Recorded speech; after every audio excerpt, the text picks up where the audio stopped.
MP board class 10th वाले सभी बच्चे ध्यान दें। प्यारे विद्यार्थियों, आप सभी छात्रों के लिए गणित विषय का पेपर आया है।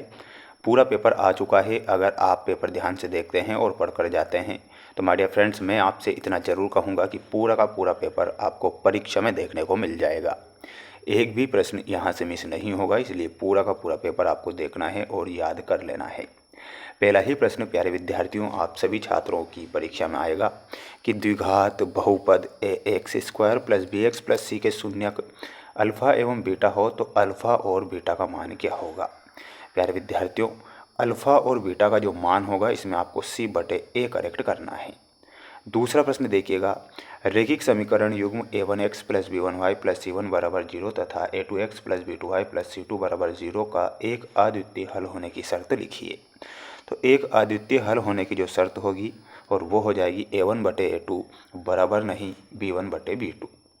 अगला आएगा, द्विघात समीकरण ax square plus bx plus c के मूल वास्तविक होंगे यदि। तो इसमें आपको यदि में लिखना है B square minus 4ac greater than 0 हो। तो स्क्रीनशॉट ले लो जल्दी से और रट लो, क्योंकि ये पूरा पेपर आ चुका है जो आपकी परीक्षा में आ रहा है। प्यारे विद्यार्थियों, अगला प्रश्न आएगा, समांतर श्रेणी यहाँ पर दी गई है 1/3, 5/3, 9/3 और 13/3 का जो सर्वांतर होगा, सर्वांतर क्या होगा, तो इसमें आपको लिखना है 4/3। ठीक है, तो यहाँ पर आपका 4/3 सही होगा। किसी समकोण त्रिभुज में सबसे बड़ी भुजा कहलाती है। तो किसी समकोण त्रिभुज में सबसे बड़ी जो भुजा होती है उसे हम कर्ण कहते हैं। अगला आएगा प्रश्न देखिएगा, बिंदु -4 7 किस चतुर्थांश में स्थित है। तो ये द्वितीय चतुर्थांश में स्थित है। ले लीजिए जल्दी से स्क्रीनशॉट और पढ़ लीजिए। प्यारे विद्यार्थियों, जब तक आप नहीं पढ़ेंगे तब तक कुछ नहीं होगा, इसलिए आपको पढ़ना ही है, क्योंकि ये पूरा का पूरा पेपर आ चुका है आपका। अगला प्रश्न परीक्षा में आएगा, यदि √p एक अपरिमेय संख्या है तो p किस प्रकार की संख्या होगी। प्यारे विद्यार्थियों, इसमें आपको लिखना है p एक अभाज्य संख्या हो जाएगी। ठीक है, रेखीय बहुपद की घात होती है, तो रेखीय बहुपद की घात कितनी होती है, तो इसमें आपको 1 लिखना है। किसी द्विघात समीकरण ax square plus bx plus c का विविक्तिकर क्या होगा, तो विविक्तिकर हो जाएगा b स्क्वायर माइनस 4ac।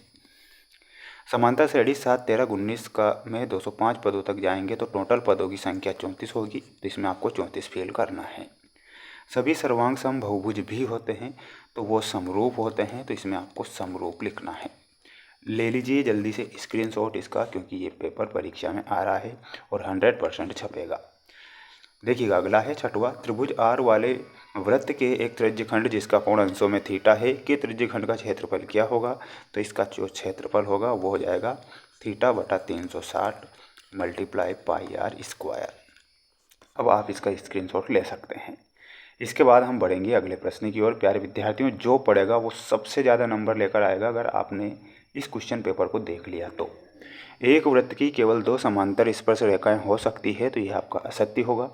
किसी घटना की प्रायिकता का मान सदैव 1 से बड़ा होता है, गलत बताना है। शंकु का आयतन 1/3 πr² होता है, ये सत्य होगा। उन्नयन कोण सदैव एक न्यून कोण होता है, ये भी सत्य लिखना है। ठीक है, माध्यक बहुलक एवं माध्य में संबंध 3 माध्यक बराबर बहुलक +2 माध्य होता है। ई एवं ई माइनस परस्पर पूरक घटनाएं हैं, तो ये भी आपका सत्य हो जाएगा। ले लीजिए जल्दी से स्क्रीनशॉट और पढ़ लीजिए, रट लीजिए इन प्रश्नों को, क्योंकि पूरा पेपर मिल चुका है और जो 100% परीक्षा में आ रहा है। चतुर्थांश का क्षेत्रफल लिखिए। तो चतुर्थांश का क्षेत्रफल होता है 1/4 πr²। वर्ग का क्षेत्रफल भुजा का वर्ग। अवनमन कोण अवनत कोण। tan 30 डिग्री बटे कोट 60 डिग्री का मान 1 होता है। Sine square 20 degree plus cos square 20 degree का मान 1 होता है। कोस थीटा बटे साइन थीटा बराबर कोट थीटा। ये आपको करेक्ट उत्तर के रूप में लिखना है। अब आप इसका भी एक स्क्रीनशॉट ले लीजिएगा। चैनल पर नए हैं तो प्यारे विद्यार्थियों आज चैनल को जरूर सब्सक्राइब कर लो। वार्षिक परीक्षा के लिए भी प्रश्न पत्र बताऊंगा और ऐसे ही तैयारी में आपको करवाता रहूंगा। किसी समांतर श्रेणी का n पदों का योग ज्ञात करने का सूत्र क्या होता है, तो सूत्र हो जाएगा SN बराबर n/2 का whole square 2a plus bracket n-1 d का होल स्क्वायर। थेल्स का प्रमेय का आधारभूत समानुपातिक प्रमेय का कथन क्या होगा? तो इसमें लिखकर आना है, किसी त्रिभुज की एक भुजा के समांतर अन्य दो भुजाओं को प्रतिच्छेद करने के लिए एक रेखा खींची जाए तो ये भुजाएं एक ही अनुपात में विभाजित हो जाती है। तो इतना आपको लिखना है। स्पर्श रेखा और स्पर्श बिंदु से जाने वाली त्रिज्या के बीच बने कोणों की माप कितनी होती है? तो वो होती है 90 डिग्री की। एक वृत्त की कितनी स्पर्श रेखाएं हो सकती है? तो वृत्त की अनेक स्पर्श रेखाएं हो सकती है। एक वृत्तखंड का क्षेत्रफल ज्ञात करने का सूत्र क्या होता है? तो सूत्र आप ध्यान से सुनिएगा। संगत त्रिज्यखंड का क्षेत्रफल माइनस संगत त्रिभुज का क्षेत्रफल।